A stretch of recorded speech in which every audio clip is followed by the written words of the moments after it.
Welcome in the Cafe Nightly Show. I'm your host, the Goldsmith. It is the 21st of January, 2025. That makes it, let's call it a Tuesday.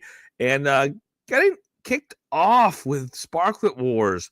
Getting into a little bit of the current positioning. That is one of the announcements today as far as the leaderboard updates concerned.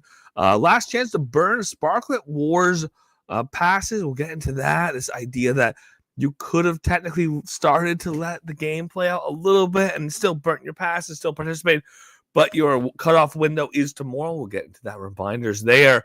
Collector scores in Upland for the Wonderland season are official, so we'll take a look at the collector score.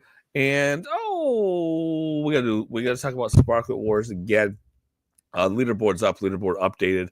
I believe that is like 3 announcements or 3 updates in a single day for Sparklet Warz. But ultimately, this in-between period between the end of Wonderland season, good to see Adopus Cruise, and the beginning of Frost season. This is what this is. This is the first ever, the beta of Sparklet Warz. This is what we are focusing on right now. So yeah, we'll see some more announcements on it.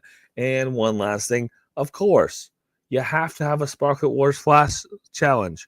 And then you have to have another Sparklet Warz Flash challenge, because that's exactly what we have now. We'll get into the details there. But before we get into all that, as always, get the disclaimer out of the way. All views and opinions expressed by myself, they're mine and mine alone, should not be taken as game strategy or financial advice. They do not represent the game of the team of Upland. Any guest contributors who we do have on have their own opinions. They're welcome to them. They don't represent the game of Upland, the team of Upland, myself, the Goldsmith of the Cafe Nightly Show. With that, let's take a look at some of these updates today. And I will make it clear, these are updates, technically speaking, as far as Upland parlance is concerned. They are not announcements. These are things that, we already know Sparklet Warz is running. These are things that remind us of what's going on and what is happening, what we need to do now, or essentially miss out on being a part of Sparklet Warz. So people have been sitting on passes and haven't burnt them yet because they wanted to see and get some idea of where their friends were, or what teams seemed to be competitive, or to get some idea of what the options were when it came to the communities that were coming behind these different teams, these different factions in the war. So that is putting us here at the beginning of Sparklet Warz into the start of Sparklet Warz, with some results showing, and the final burn window is closing now. The final burn window is open for all factions. This is your last chance to burn your pass before the window closes tomorrow at 9 a.m. PT. Do not miss out. Important, if any faction pulls too far ahead, currently all factions are even, the burn window for that faction will be closed permanently without further notice. No additional announcements will be made, so stay alert and burn as soon as possible. Good luck, and may the best faction prevail. So if people were couching, people were waiting to the last minute, and that was the thing, is people had talked about the strategy of waiting until the end, and letting there be a little bit of a false parity, a false idea that everything was even, then burn all your passes. That way you have the biggest and the highest number of individuals in your team, and then you can take your faction and you can just really destroy the other team because you have more people in it. And you tricked them. Well, Upland was onto your game. Upland is going to be able to close the faction as they try to pull ahead in numbers. They essentially, the idea is that they want everybody to have a similar number of burns. Since this is a burn mechanic, just because they put out the same number of passes doesn't mean the same number of burns are going to be happening for the number of passes. So that is something that Upland has tried to massage a little bit and kind of prevent people from, burning all of one pass and omitting any burns on all the others. So we will see that the window does close 9 a.m. PT. If you want to participate in this window in the beta of Sparklet Warz, now is the time to burn that pass. And as a reminder, these passes burn for this season, and then you'll have another pass for another season. This is not a hold on to the pass and use it again later. So now is the time. If you are going to participate in Sparklet Warz and you have a pass, burn it, and that's the team you will be on. A Sparklet Warz Flash Challenge Part 2. We had one of these last week. Here is another one. Everyone, the battle has begun, and it is exciting to watch all the action unfold. When better way to celebrate than with a Flash Challenge? Here's how it works. Head on over to the Flash Challenge channel and share a screenshot of your favorite battle happening right now in Upland. Be sure to include your in-game name and what faction you represent or what faction you're rooting for. We'll pick 10 people to receive 10,000 or 15,000, 50,000 UPX each. So what do you highlight here? But theoretically, you highlight a superstructure being built or a bunch of cannons targeting a structure ornament, an ornament that is earning someone points until it doesn't because there's a cannon there. And there are a couple of chests that are blocking cannons.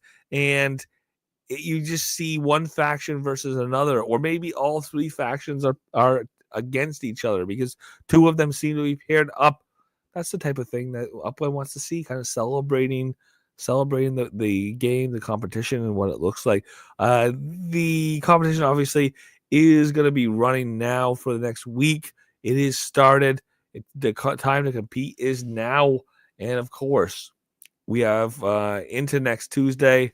Upland is obviously going to probably sneak some announcements along the way, kind of promote this. They want the game and the community of Upland to be excited about this because ultimately this is a form of game or gaming in Layer 1 Upland.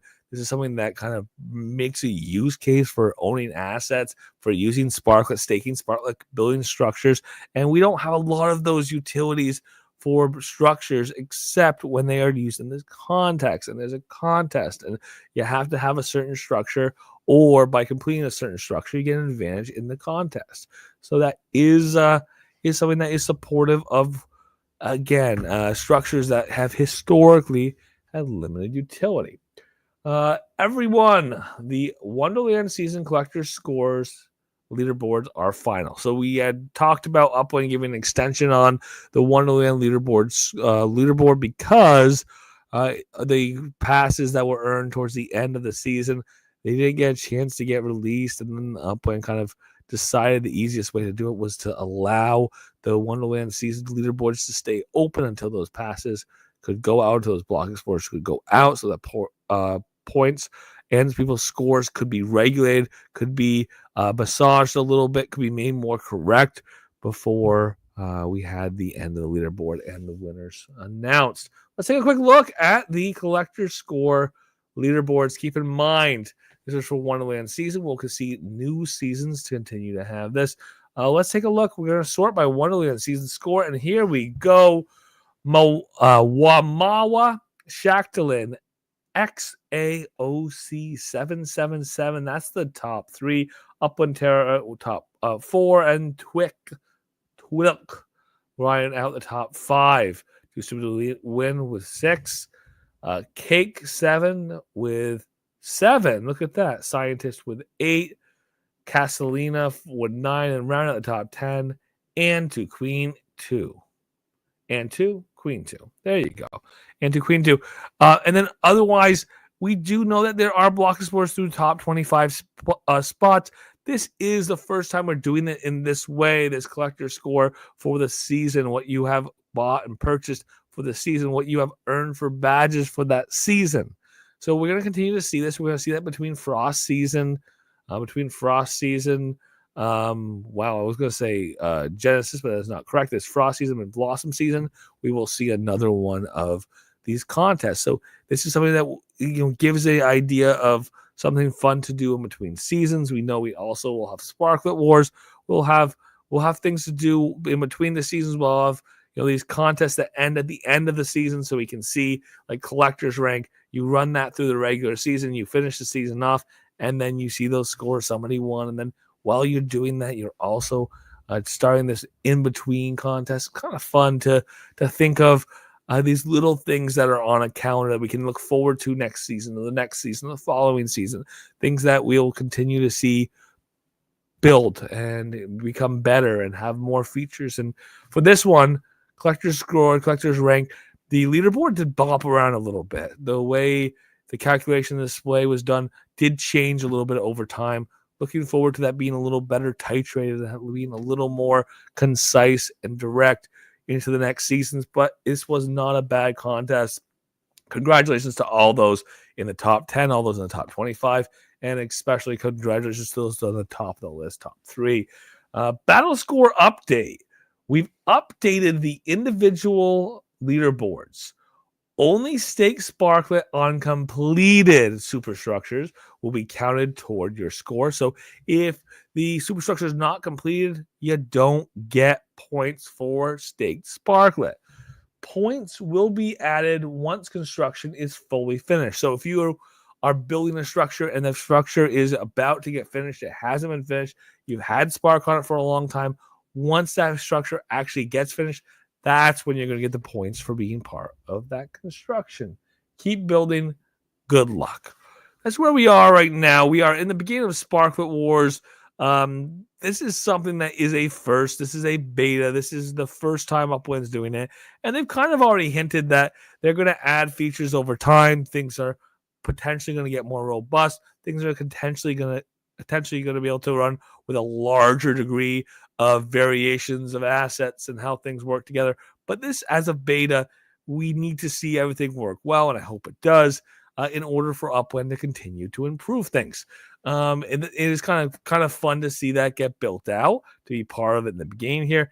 And the great news is, if you are participating and you do buy the assets and you do have a chest or you do have a cannon, those will have some utility. We don't know exactly how it'll layer, but it will have some utility in the future contest, in between seasons, the future Sparklet Warz. Dopest crew in the comments. Gaming for layer 1, let's go. The most important thing, yes, one of the most important things about Upland is having a game. That's what Upland is supposed to be. It is not supposed to be, or as far as I'm concerned, in the beginning, it wasn't supposed to be a platform of exchange and trade. That's part of the game. It's an economically driven game, but that's not the gamification. The gamification is what can I do in my little squares that once I own them? The gamification is how can I earn? What can I do to earn more from my properties based on what I'm doing with them? And that is what we are finally getting to in this level of layer 1, where we're playing a game peer-to-peer, temporary improvement of structures.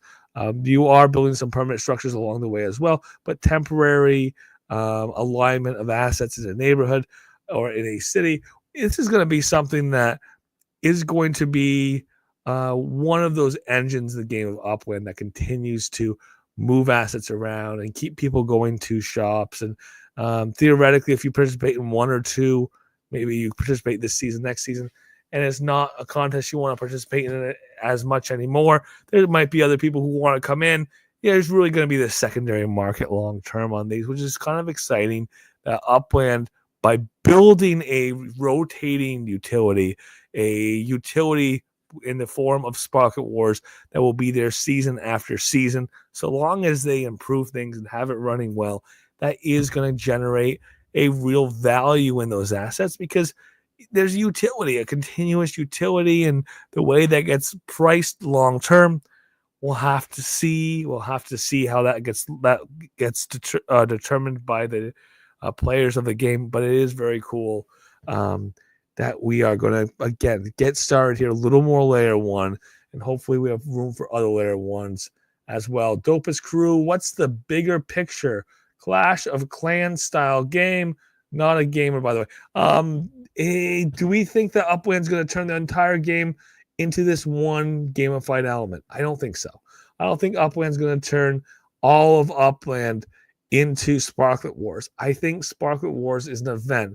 I think Sparklet Warz should be a well-liked event, and people should be able to win, and people should be able to really invest themselves in Sparklet Warz. There's a reason why you want to own these assets there, so that you can do better in Sparklet Warz. You want to do better in Sparklet Warz because you want to get the prize. You want to continue to see your empire of properties and earnings in the game of Up and Grow.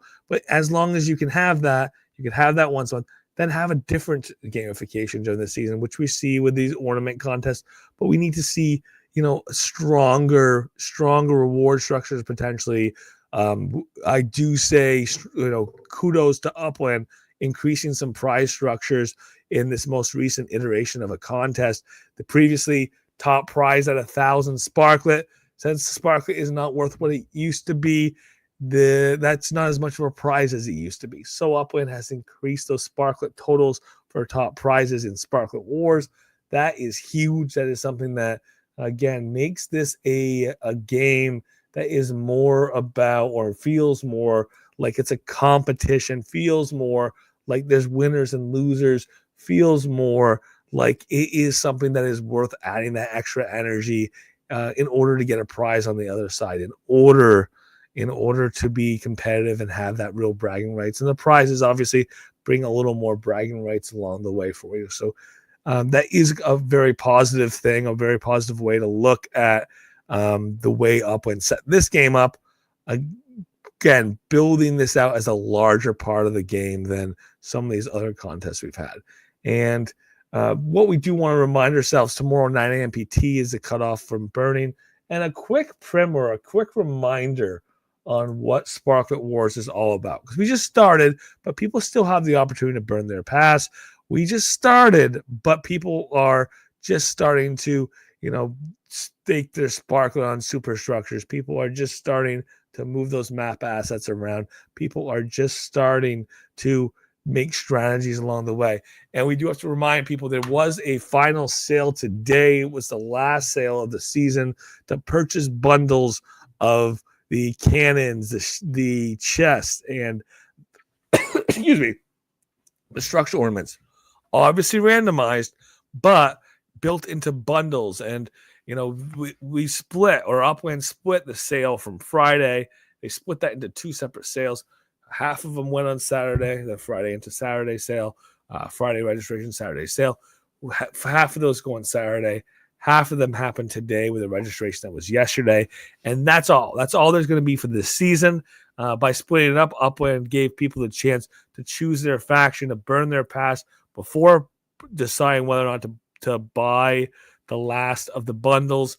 And I kind of think it was kind of an intelligent way of building more space and more room for the gamification element to be there ahead of the asset. The idea that the plan can predate the going and buying the asset that makes the plan happen. So it's kind of fun that Upland did that for us.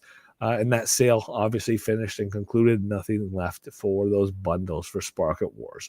So quick definition, Sparklet Warz is going to be a competition for over the course of a week. Points are going to be earned by essentially using a combination of offensive, defensive, and points earning targets. Points earning targets include superstructure as well as structure ornaments for some structures that are already built in the game. The structure ornaments give you the following points. A micro is 30 points. A Okio townhouse is 50 points. A ornament building is 70 points.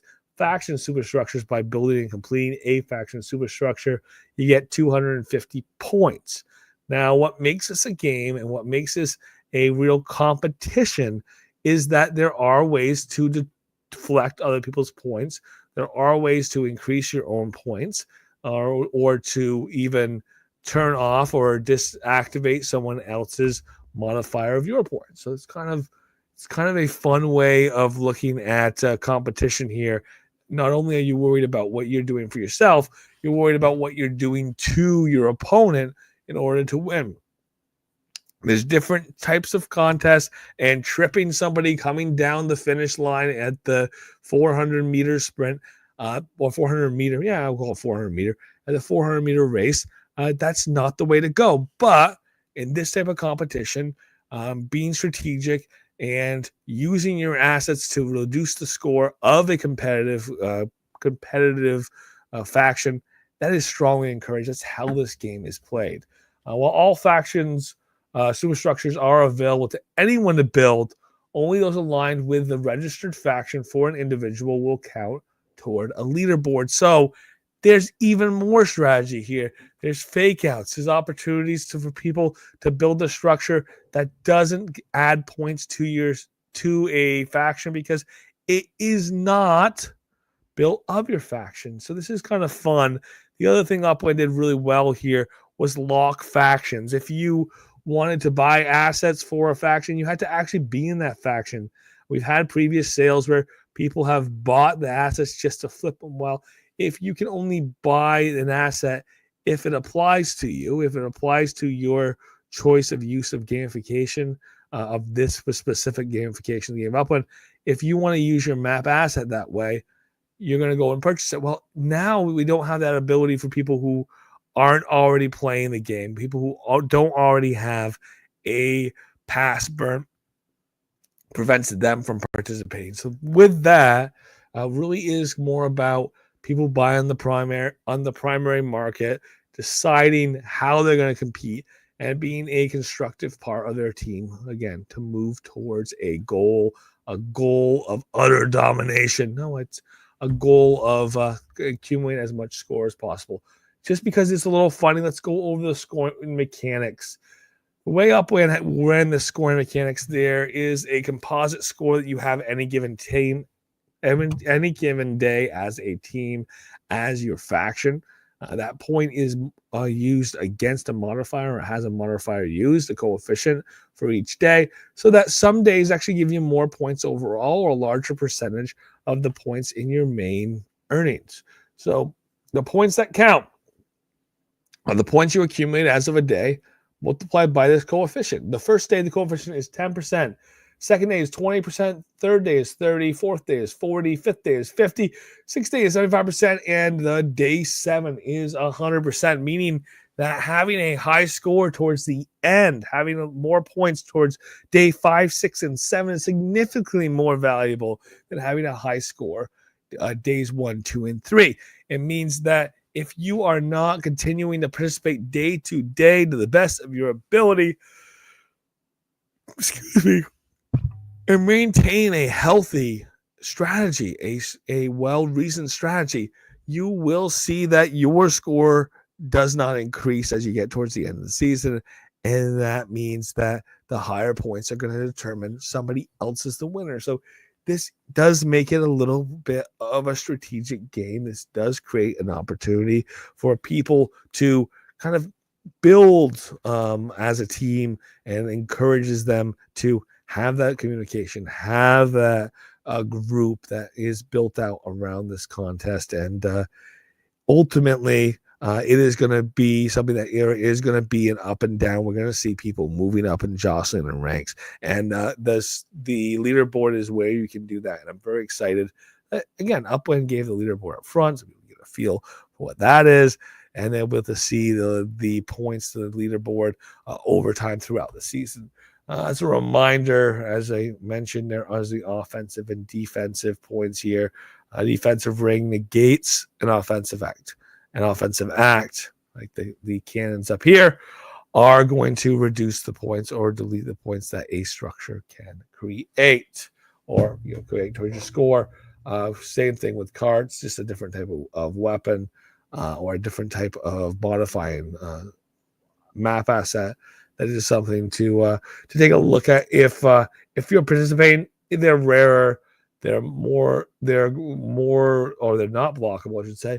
They're more permanent, they're not blockable. They're really going to be something that is the real, potentially icing on the cake. So we'll see how these work their way into the gamification. I can say that from what I've seen in the game, you can see parts of Tokyo where there really are a bunch of structures that are going up, and people are putting the structural ornaments on now so they can participate throughout the season.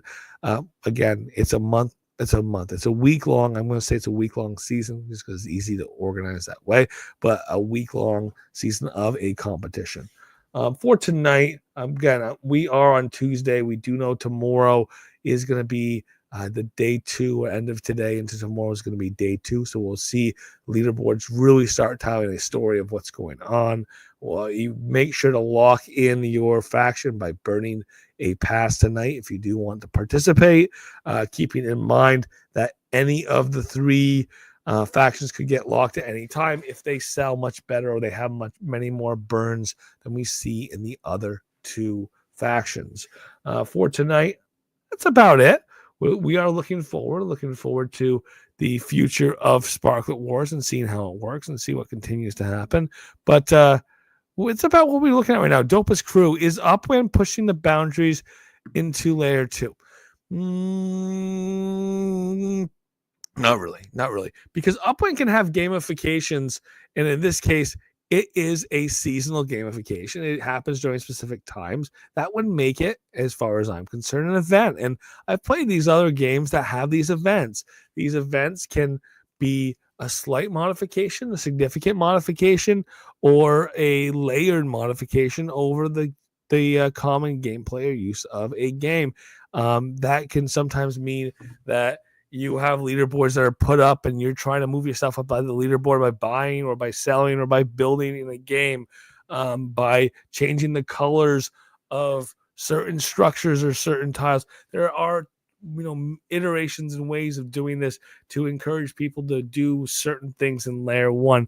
Layer 2 ultimately will be and continues to be the domain of independent developers who want to tie something back to Upwind, potentially use Upwind for escrowing of assets and kind of building this link between their own project, their own game, and things that you can do inside the game of Upwind. For tonight, I will say, join us back Monday through Friday, 7:30 p.m. PT. Have a lot going on, or I see there's a lot going on here with Sparklet Warz. We'll get a better feel for it day 3, day 4, day 5.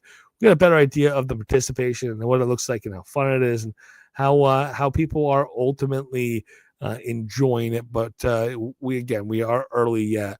Happy Jack, we don't know what the rewards or motivations will be in the future for Sparklet Warz. That is correct. We do not know what the future holds, but we know what the future is for now. Well, the future for now is the top 25 players are going to get through a block explorer. Obviously, that is the individual for the factions. Again, top 25 of all factions. The spoils of war. The winning faction gets a share of a Sparklet airdrop. The more you earned, the more you added to the score on your team, the higher the percentage, the share of that airdrop. Again, an airdrop of 250,000 UPX is nothing small. This is 200,000 UPX split between the team. Exclusive badge, top 3 players in the faction and the winning faction do receive the Sparklet Warz badge. But yes, we do have a benefit of participating strongly at this time. Continuing to do better in a contest like this. Is there going to be more prizes and more rewards next time around? I hope there are. Even if it's just for bragging rights or just for the thrill of the game, I think people will enjoy it. I always question whether or not the market or the pricing or the scaling, the commodification of the assets you need to have to participate makes sense or not based on the prizes. But if you're not looking at the prizes and you're not looking at the cost of things, I see what the gamification is. You just have to turn around and decide if for you the cost for entry is worth it, is worth the potential for prizes or the potential that you will earn something. And of course, if you can't afford to get into a game, it's really hard to play. Good to see you happy. Good to see you, Dopest Crew. And for tonight, I'll say thank you so much for being here Monday through Friday, 7:30 p.m. PT. If you're in the Upwind Discord Cafe, thank you for doing so. We're kind of seeing a little bit of renaissance in Discord for Upwind, something they put a little more focus on.